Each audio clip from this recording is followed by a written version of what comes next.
Peter Yarrow of folk music trio Peter. Paul and Mary dies at 86. Peter Yarrow, the singer-songwriter best known as one-third of Peter, Paul and Mary.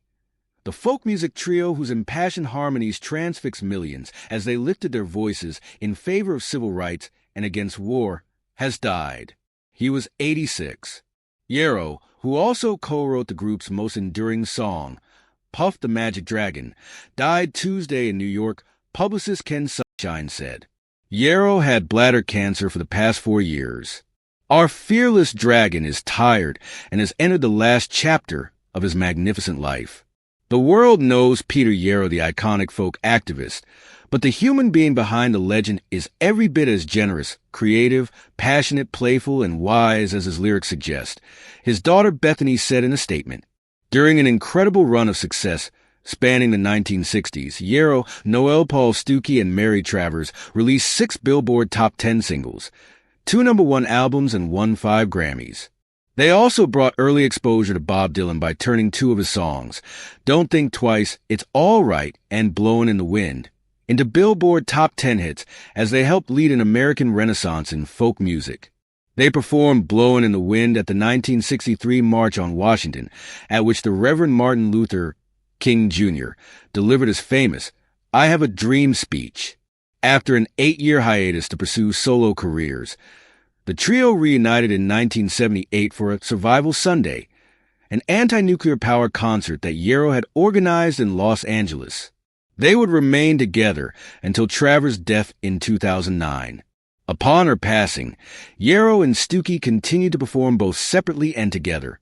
Born May 31, 1938, in New York, Yarrow was raised in an upper-middle-class family he said placed high value on art and scholarship.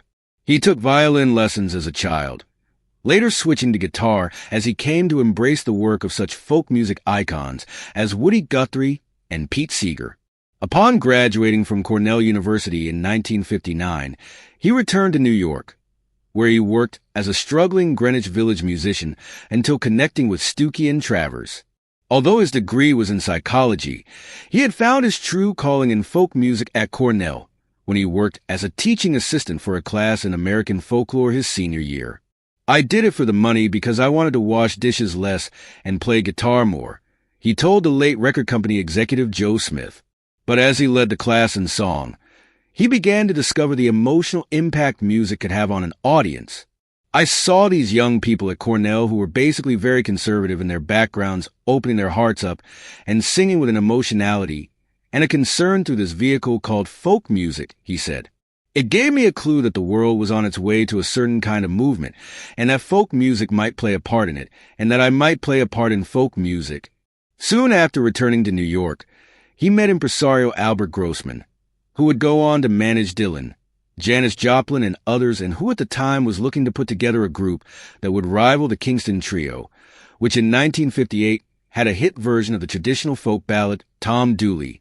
But Grossman wanted a trio with a female singer and a member who could be funny enough to keep an audience engaged with comic patter. For the latter, Yarrow suggested a guitar-strumming Greenwich Village comic he'd seen named Noel Stookey. Stookey, who would use his middle name as a member of the group, happened to be a friend of Travers, who as a teenager had performed and recorded with Pete Seeger and others. Gripped by stage fright, she was reluctant to join the pair at first, changing her mind after she heard how well her contralto voice melded with Yarrow's tenor and Stookey's baritone. We called Noel up. He was there, Yarrow said, recalling the first time the three performed together.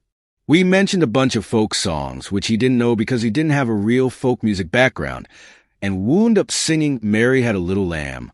And it was immediately great, was just as clear as a bell, and we started working.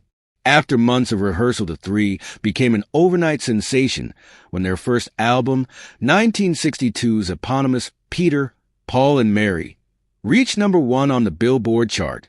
Their second, In the Wind, reached #4, and their third, Moving, put them back at #1. From their earliest albums, the trio sang out against war and injustice in songs like Seeger's If I Had a Hammer and Where Have All the Flowers Gone, Dylan's Blowin' in the Wind, and When the Ship Comes In, and Yarrow's Own Day Is Done. They could also show a soft and poignant side, particularly on Puff the Magic Dragon, which Yarrow had written during his Cornell years with college friend Leonard Lipton. It tells the tale of Jackie Paper, a young boy who embarks on countless adventures with his make-believe dragon friend until he outgrows such childhood fantasies and leaves a sobbing, heartbroken pup behind. As Yarrow explains, a dragon lives forever, but not so little boys. Some insisted they heard drug references in the song, a contention at the heart of a famous scene in the film, Meet the Parents, when Ben Stiller angers his girlfriend's tightly wound father, Robert De Niro, by saying Puff refers to marijuana smoke. Yarrow maintained it reflected the loss of childhood innocence and nothing more. After recording their last #1 hit, a 1969 cover of John Denver's Leaving on a Jet Plane, the trio split up the following year to pursue solo careers. That same year, Yarrow had pleaded guilty to taking indecent liberties with a 14-year-old girl who had come to his hotel room with her older sister to ask for autographs. The pair found him naked when he answered the door and let them in. Yarrow, who resumed his career after serving 3 months in jail, was pardoned by President Jimmy Carter in 1981. Over the decades, he apologized repeatedly. I fully support the current movements demanding equal rights for all and refusing to allow continued abuse and injury, most particularly of a sexual nature, of which I am, with great sorrow, guilty, he told the New York Times in 2019 after being disinvited from a festival over the sentence. Over the years, Yarrow continued to write and co-write songs, including the 1976 hit Torn Between Two Lovers for Mary McGregor. He received an Emmy nomination in 1979 for the animated film Puff the Magic Dragon.